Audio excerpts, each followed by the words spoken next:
My name is Petra Solano, and I was 29 years old the afternoon my mother brought 8 women from her church group to my apartment and asked them to pray for me. She didn't warn me. She knocked, and when I opened the door, there they were, 8 women in their Sunday clothes, my mother at the front with the expression she used when she was certain she was doing something helpful. "We were in the neighborhood," she said. And then, while they were still standing in the hallway, she turned to the woman beside her and said, quietly, not quietly enough, "She rents. She drifts. This is what I'm dealing with." I stepped back and let them in.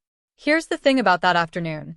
I had been holding something for 6 years that my mother had never thought to ask about. Not a secret exactly. More like a room she'd never opened the door to, because she'd already decided what was on the other side. 9 certifications. 2 state licenses. 1 document with a federal seal on it, matted and framed, hanging on the wall directly behind where she was about to sit down. I watched the pastor walk in ahead of her. I watched him stop. I want to tell you what happened in the 30 seconds before my mother turned around. The wall, and what it took to build it. I want to start with the wall because the wall is where the story ends, and you need to understand what it cost before you can understand what it meant. My home office is a small room, 9 feet by 11, a window facing a courtyard, a desk that I've had since I was 23 and have repaired twice rather than replaced because I am particular about surfaces. Along the entire length of the north wall, floor to ceiling, I built a custom display system when I moved in 4 years before the story ends. Not decorative. Functional. 16 frames, evenly spaced, each one holding a document. Professional certifications. State licenses. 1 document larger than the others, in the center of the arrangement, with a federal seal embossed in the lower left corner, and my full name, Petra Solano, licensed professional counselor, running in clean serif type across the top. I built the wall because I needed to see it, not for guests. Not for clients who came to my practice downtown and never saw my apartment.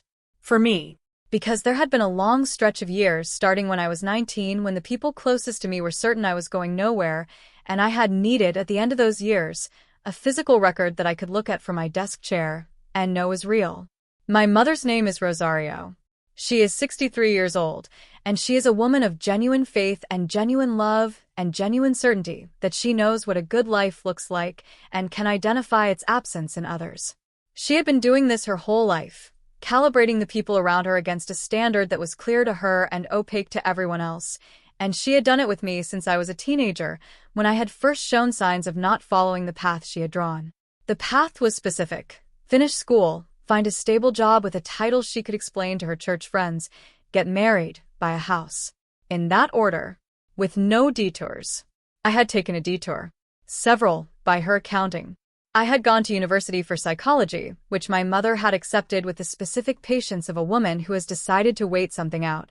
I had then, after graduating, spent 2 years working as a crisis line counselor while pursuing my graduate degree, which my mother had described, to anyone who asked, as volunteering.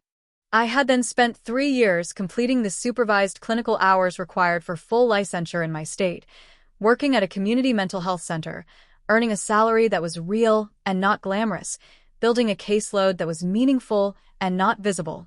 I had passed my licensing examinations. I had applied for and received a federal certification that I will not name specifically, but that authorizes me to provide a particular category of clinical service to a population that most private practitioners don't serve.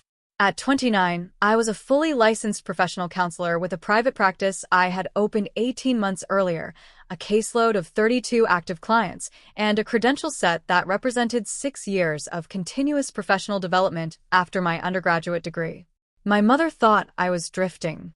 She had formed this opinion sometime around year 2 of my graduate program, when I had declined to apply for a position at my aunt's accounting firm, a real job in my mother's taxonomy, with a real building and a sign on the door.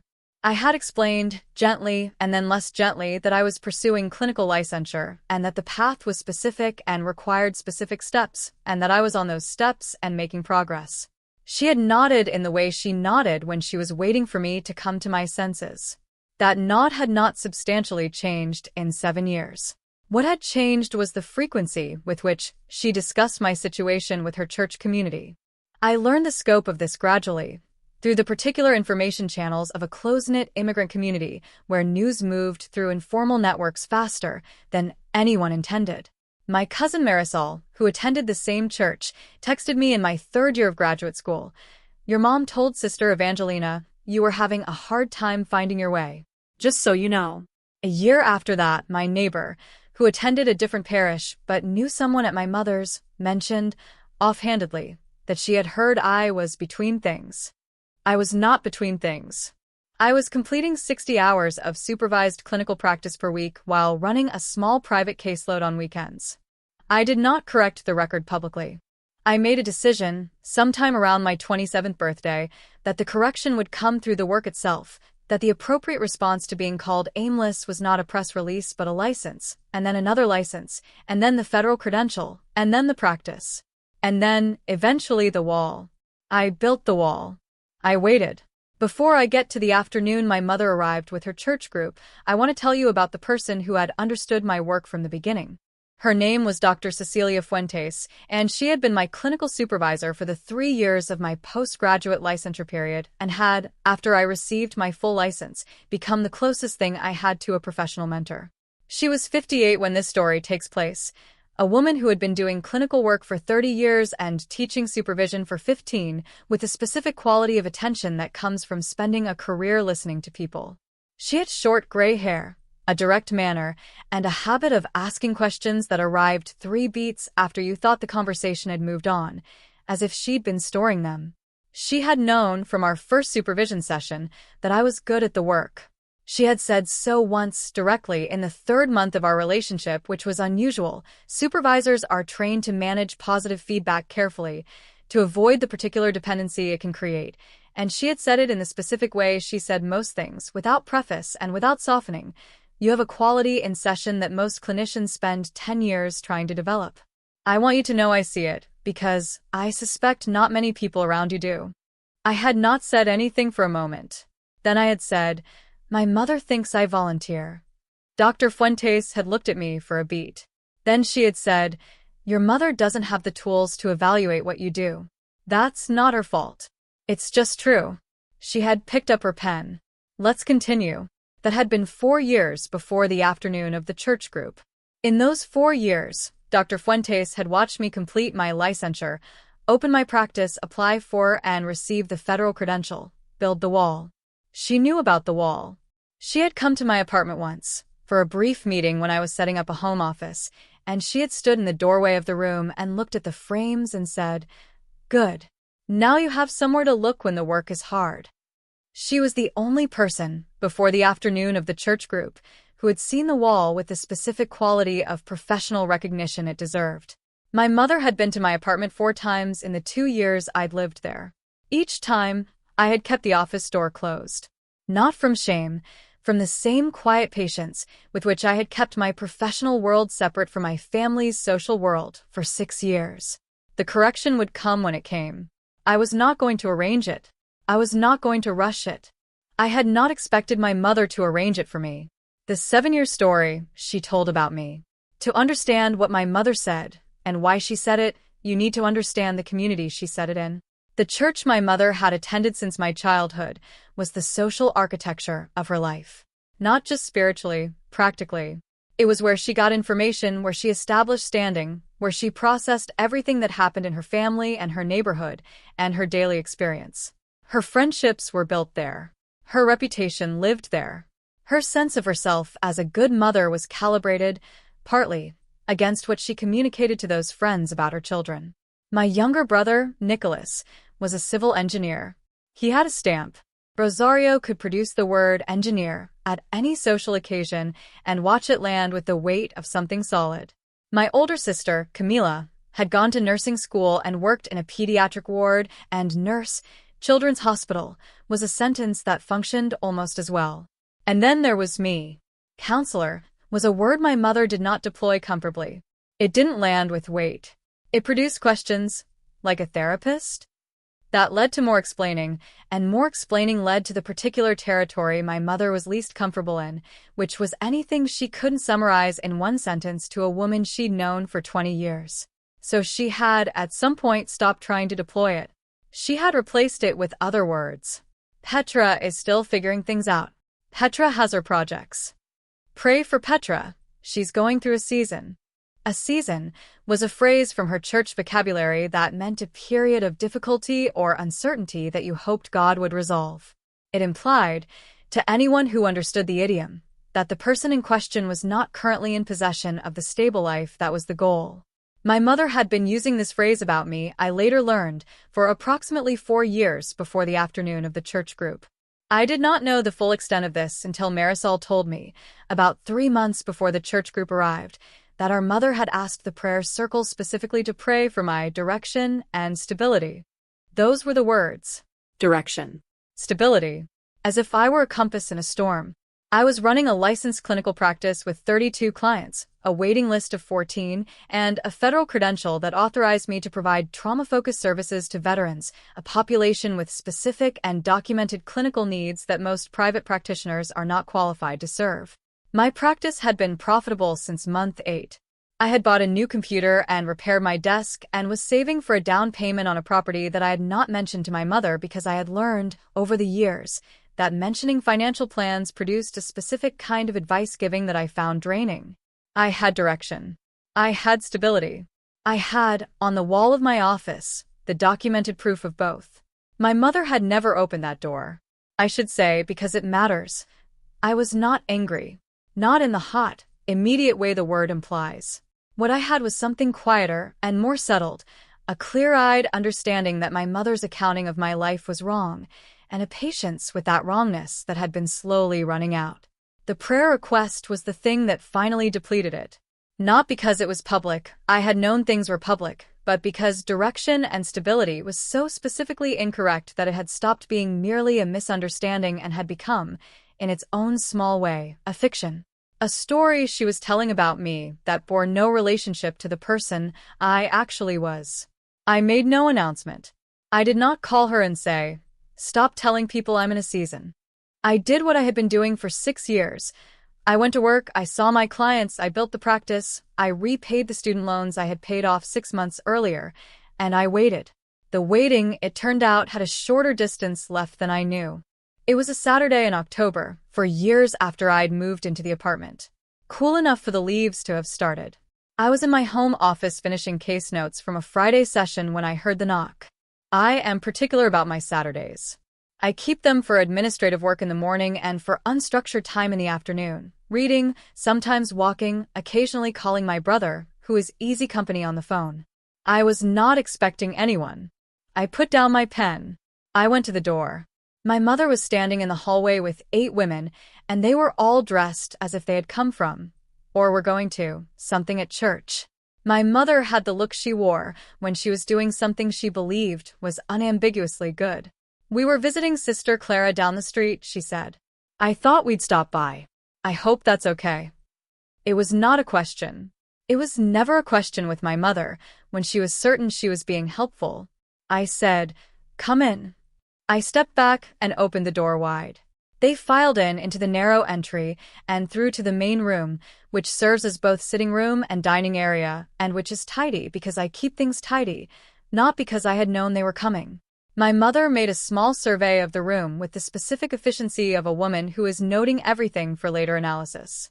I watched her clock the bookshelves, the desk set up in the corner of the main room that I use for administrative overflow, the kitchen visible through the pass-through.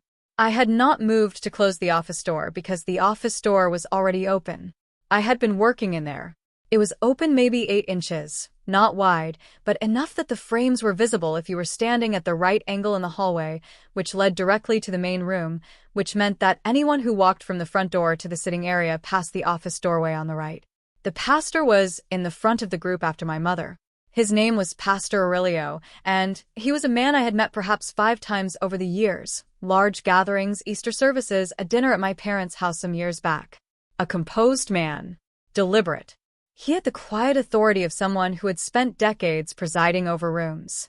He walked into the hallway and turned toward the main room and past the office door and stopped. The 30 seconds before my mother turned around. I want to be precise about the sequence of events, because the sequence matters. Pastor Aurelio stopped in the hallway, in front of the office doorway. The door was open 8 inches. Through those 8 inches, if you were standing directly in front of them, which he was, you could see the full north wall of the office. 16 frames. Floor to ceiling. The federal credential in the center, larger than the others, the seal visible even at this distance. He stood there for approximately 4 seconds without moving.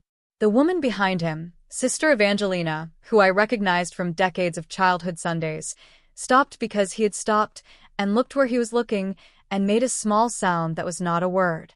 The two women behind her compressed into the hallway while the group stalled at the office door. My mother was in the main room, having moved past the hallway faster because she knew the layout. She was already looking at the bookshelf, running the kind of quiet inventory she ran in any space that belonged to me. She had not yet noticed that the group had stopped behind her. I was at the back of the group, the last one in. I had not said anything. I had unlocked the door and stepped aside and let the sequence proceed, the way you let a natural process run when you have been waiting patiently for it to reach a particular stage. I reached past the group and pushed the office door fully open. 16 frames. The whole wall. My name in clean type at the top of the federal document. Pastor Aurelio turned his head and looked at me.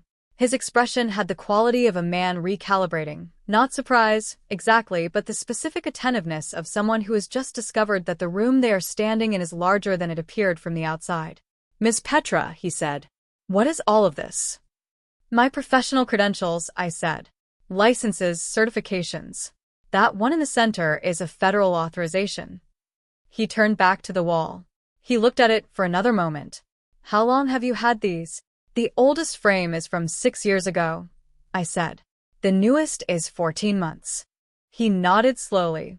6 years. 6 years, I said. My mother had turned around. I watched her face go through several things in a short space of time. First, confusion. The confusion of a woman who has walked into a room she thought she knew and found a door she didn't know was there. Her eyes went to the wall, and something in them sharpened. Not with understanding yet, but with the beginning of attention. Then, the beginning of reading.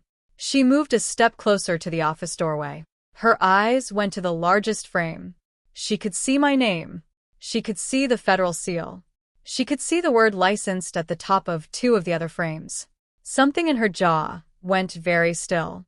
Sister Evangelina had stepped into the office doorway and was reading the frames with the specific slow attention of a woman who reads carefully.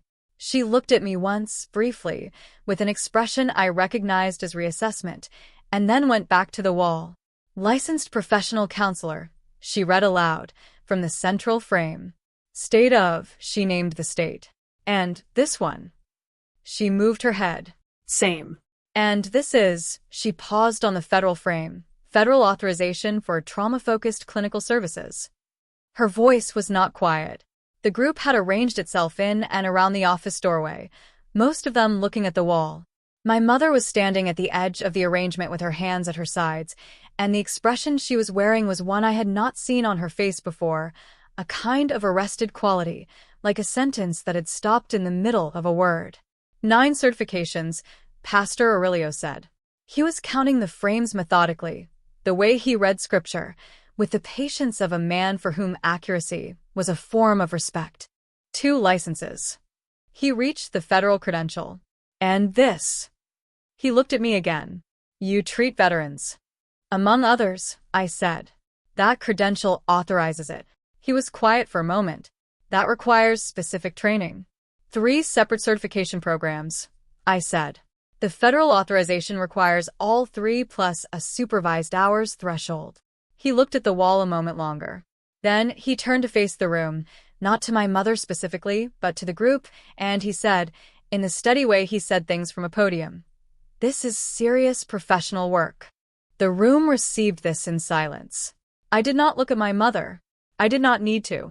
I could see, in my peripheral vision, that her hands had come together in front of her and that she was looking at the wall with the expression of a woman whose accounting has just been shown to contain a significant error and who is in the process of understanding how long the error has been there. I said, "Can I make everyone some tea?" The tea and what came after. Tea is something I am good at. It is a small, concrete hospitality that I have practiced for years, I keep a range of options, I know how to make it properly, and it is something to do with your hands when a room needs somewhere to go after a significant moment. I went to the kitchen. I put the kettle on. I arranged cups. The group moved into the main room and sat. Pastor Aurelio took the chair near the window. Sister Evangelina sat beside my mother on the couch, and I could hear them talking in low voices, not the words, just the register. My mother was not talking. The chair beside the couch, where she was sitting, had a quality of stillness that I could feel without seeing. I brought out the tea. I poured. I sat across from the group in the chair I used for reading, and I was entirely ordinary. Asked about Sister Clara down the street, who had recently had a surgery. Listened to the answers. Asked a follow-up question. This is what I do in sessions, trained into me through thousands of hours of clinical practice. Hold the room. Not by controlling it. By being calm enough inside it that the room has somewhere to settle. Pastor Aurelio asked me about the work. Not performatively, with genuine interest, the interest of a pastor who understood in his own framework what it meant to sit with people in their hardest moments. He asked what population I served most. I told him a mix, young adults, some veterans, some people referred through the community health network. He asked how I found the work. I said I found it meaningful in the specific way that work is meaningful when it is the thing you are built for. He nodded with the recognition of someone who had found the same thing in his own vocation. We talked for about 20 minutes. The other women had their tea. The conversation moved at the pace of an October afternoon. My mother said very little during this portion of the visit. When she spoke, it was to add something logistical. Sister Clara is doing well. The doctor says 3 more weeks, the kind of contribution that keeps you present in a conversation without requiring you to address anything specific.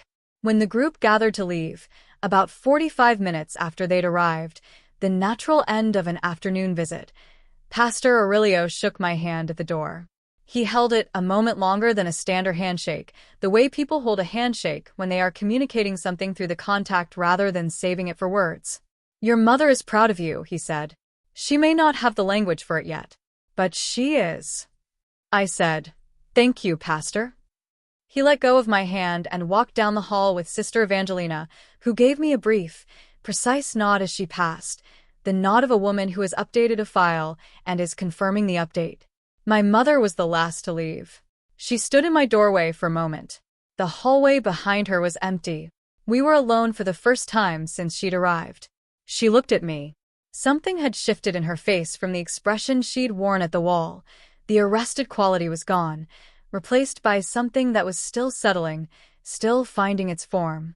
It was not quite guilt, not quite pride. It was somewhere in the middle of both, in the place where those two things overlap, when you have been wrong about someone for a long time and you are beginning to understand the shape of how wrong.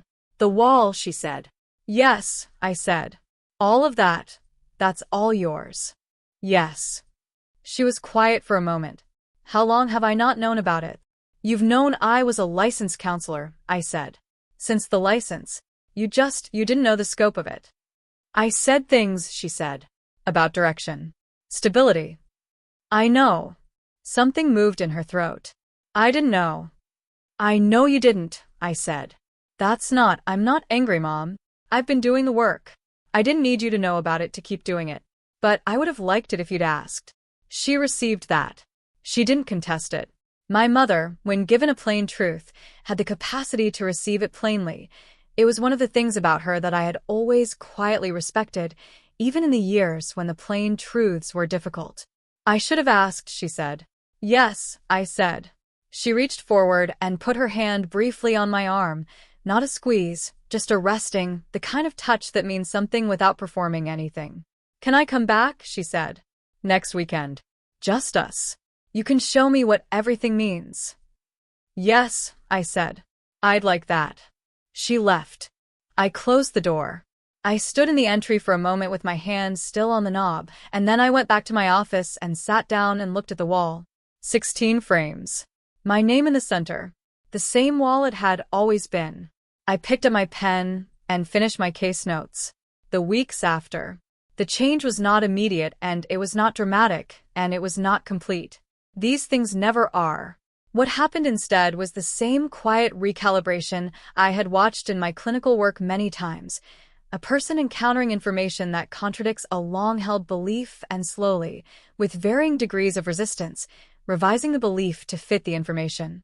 My mother came back the following Saturday, as she'd said she would. She came alone, without calling ahead, which was still her way, but felt different now, purposeful rather than presumptuous. I made coffee. I opened the office door. I sat beside her in the 2 chairs I'd moved into the space for exactly this purpose. The 2 reading chairs from the main room, which I'd carried in the night before because I had known she would come and I had wanted to receive her properly, and I explained the wall. I explained it the way I explained difficult things to clients, in plain language, without jargon, at a pace that matched her processing. I told her what each certification represented, what training it required, what it authorized me to do, what population it served. I told her about the federal credential last because it was the one that required the most context. When I had explained it fully, the specific authorization, the 3 preceding certification programs, the supervised hours threshold, the population, she sat with it for a moment in silence. Then she said, "You do this for veterans who have been through things." Among others. Yes. She looked at the federal seal. And that document says the government trusts you to do it. That's one way to put it, I said. She nodded, the nod of someone integrating something. How many people are you seeing now? 32 active clients. 14 on the waiting list. She looked at me. You have a waiting list. I have a waiting list. Something moved across her face. Not the arrested quality from the Saturday of the church group, but something more open. Something that was making its way toward pride and hadn't quite arrived yet but was on the road. I told people you were in a season, she said. I know. I told Padre Aurelio that in June, that you were in a difficult season. He seemed to update that impression fairly quickly, I said. Something shifted at the corner of her mouth, not quite a smile, but the precursor to one. He called me on Sunday, she said. After the visit. He said. She stopped, seemed to be deciding how much to share. He said that sometimes the people we pray for are already further along than we know. I let that settle. I want to tell people correctly, she said. If they ask about you, I want to say the right thing. I can help you with that, I said. We spent another hour going over the language, the titles, what they meant, how to explain what I did in a sentence that was accurate without requiring a 15-minute explanation. She took notes. Actual notes, in a small notebook she kept in her bag. I watched her write licensed professional counselor, licensed by the state, federal certification for trauma work, in her careful cursive, and something in my throat went carefully still, the way it does when a thing you have been patient about finally resolves. We had lunch after. She had brought food, containers from the Saturday cooking she did every week without fail, her arroz con pollo, and a bag of pan dulce. We ate at the small table by the window and talked about my brother's new apartment and Sister Clara's recovery and a trip my mother was planning to visit cousins in the spring. Ordinary things. The ordinary things that had always been available to us, just now with a different floor under them. The months that followed. The correction worked its way through my mother's social world the way corrections do when they come from someone who takes accuracy seriously and whose social world is tight and well-connected. Sister Evangelina, I learned from Marisol, had mentioned the wall to several women from the prayer circle within a week of the visit. She had apparently described it in some detail, floor to ceiling, all official, there's a federal one in the middle, and the story had moved through the community with the speed that notable stories move through communities where everyone already knows everyone. Within 2 weeks, my mother had stopped having to explain. The women were asking her. This was, I suspect, more comfortable for her than the explaining would have been. Rosario had always been better at receiving regard than at generating it on behalf of someone whose work she didn't fully understand. Now that she understood it, now that she had the language and the notes in the small notebook and the mental image of the wall, she could receive the regard directly, and she did. Marisol called me in December, laughing. Your mother told Sister Guadalupe, you do trauma work. She said, federal certification. Perfectly. I heard it myself. I told Marisol that was the sentence I had written in her notebook. She's been practicing, Marisol said. She said it like she's been saying it her whole life. I found this genuinely charming. My brother Nicholas called me a few weeks after the church group visit. He had heard the story my mother had told him, which was itself a notable thing, because Rosario did not typically volunteer stories in which she had been wrong. The fact that she had told him directly, without waiting for him to find out through other channels, suggested she had understood that the correction was hers to make. She said the pastor saw the wall first, he said. He was in front of the group, I said. She said it got very quiet. It did. He was quiet for a moment. Then, I've known about your work for years. I should have said something to her. I told him what I had told my mother, that he hadn't had the full vocabulary either, and that the people around me had been working with the information I gave them, and that I had not given them much. He accepted this with the directness my brother usually applied to plain truths. I'm proud of what you've built, he said. I should have said that out loud before. You're saying it now, I said. Dr. Fuentes heard about the wall incident in our next consultation meeting because I told her. She listened without interrupting, which was her way, and when I finished she said, the pastor went silent first. For seconds, I said. In the hallway. She made a sound that was the closest thing she had to a laugh in professional contexts. Good, she said.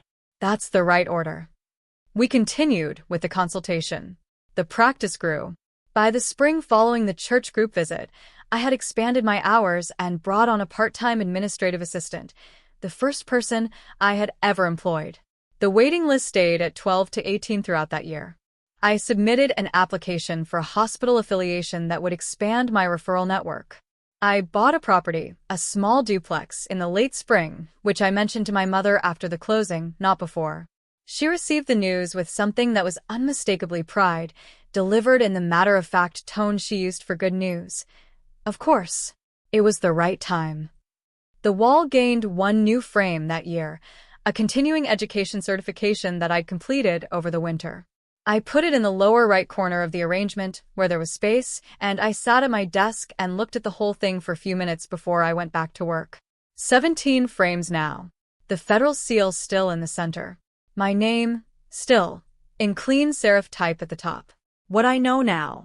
I have been thinking since all of this about the relationship between visibility and validity, about how much energy people spend seeking one to confirm the other, and about what it costs to do the work without the visibility for long enough that you stop needing the confirmation. The honest answer is that I did need the confirmation. I want to be clear about that because the version of this story where I was always completely indifferent to my mother's opinion of me is not the true version. The true version is that her opinion mattered to me and hurt me in the specific way that things hurt when they come from people you love and cannot change. I built the wall partly because I needed the record for myself, but also, somewhere underneath that, because I knew that a record, properly arranged, would be legible even to a woman who had decided what I was before I finished becoming it. I did not arrange for her to see it. I want to be clear about that too. She came on her own, with her church group, unannounced, and the door to the office was open because I had been working and there was no reason to close it, and I had not known they were coming. The moment arranged itself, the way moments arrange themselves when you have been patient long enough.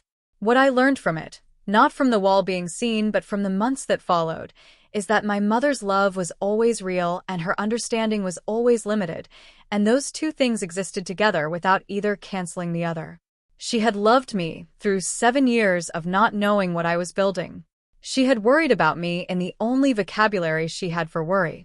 And when she had better vocabulary, she had used it, she had taken notes, she had practiced the sentences, she had called Nicholas and corrected the record herself. That is something. I have decided it is enough.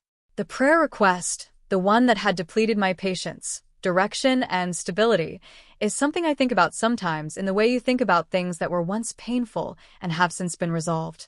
I think it was, at bottom, the prayer of a mother who was genuinely worried. The worry was based on wrong information. The sentiment was real.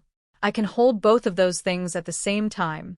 It is, I sometimes think, not so different from what I do in session. Hold the complexity of a person who is doing the best they can with the information they have, and remain steady while the information improves. My mother is doing well. She comes to the apartment sometimes, usually Saturday mornings, usually with food, usually staying for about 2 hours. She asks about my clients, in the general way I can answer without breaking confidentiality. How is your work going? I tell her it is going well. She nods with the satisfaction of someone who has received a complete sentence. Sometimes she asks about the waiting list. I tell her the number. She writes it in the small notebook, and I do not say anything about that, because there is nothing to say except that I love her for it. The wall has 17 frames now. There will be more. That is my story. A federal seal, a pastor's silence, and 6 years of closed doors. Here is what I want to ask you, and I think about this more than I expected to. If you had built something quietly for 6 years, something real, something documented, something that could speak for itself, would you have opened that office door, or would you have kept it closed just a little longer? And is there someone in your life right now whose door you should probably ask to open? Drop your answer in the comments. Drop a comment, hit subscribe, and I'll see you in the next one.